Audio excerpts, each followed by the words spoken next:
Hi everyone, for tonight's Nightcap in review, I'm having water, and tonight I'll be discussing This Safe Darkness by Alexis Maragold. I did receive this as an ARC, and of course I'm giving my honest opinion. These are the highlights and the content warnings. And my rating for this book is a 4.5, so what's it about?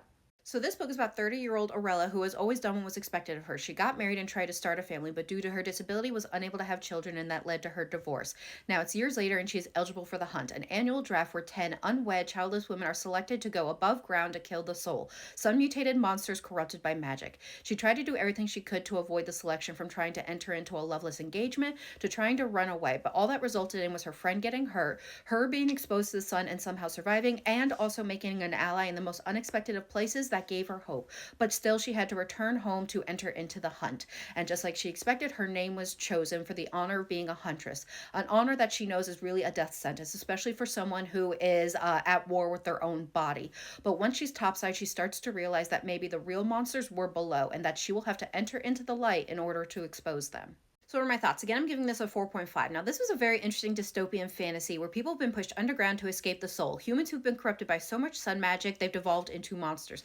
Now, I will say you get a lot more of the fantasy feel in the second half of the book, with the first half feeling like, in my opinion, season 1 of The 100, if you remember that TV show. Now, when this society came into being, there was a gender imbalance with less men and more women. But even with that imbalance, there was an emphasis placed on men and their superiority and their being the most useful to society, as well as marriage and having children. So based around this, in society, you fall into one of 3 tiers. At least the women do, because of that. So in tier 3, you are unwed and have no children, and you are kind of called the rats of society because you are the bottom feeders feeding off society.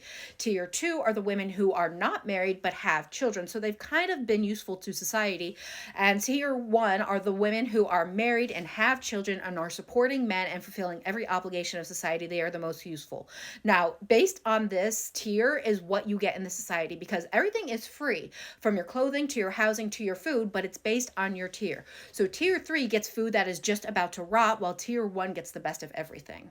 Now, something I think the author does a great job of showcasing in this book, I mean, she is not subtle at all. She shoves it in your face of what could happen to a society if women's value is reduced down to being wives and wombs, and how women, if we keep centering men, it's going to be to our own detriment.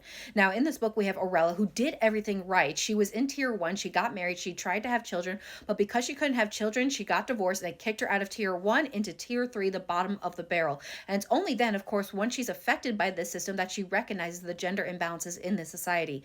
And at the start of the book, she is trying to beg this man, who is a widower, who has kids, who's not the cream of the crop himself, but because she is a 30-year-old disabled woman who can't have children, her value in society is nothing. So she is literally begging this man to marry her so that she can avoid this death sentence of being selected for the hunt.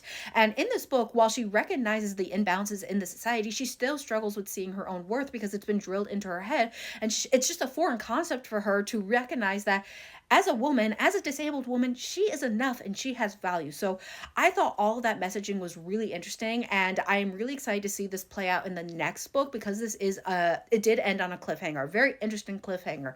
So I am definitely interested in seeing how this book plays out. Now, this book will be available February 17th, so definitely check it out, and I hope everyone has a good night and happy readings.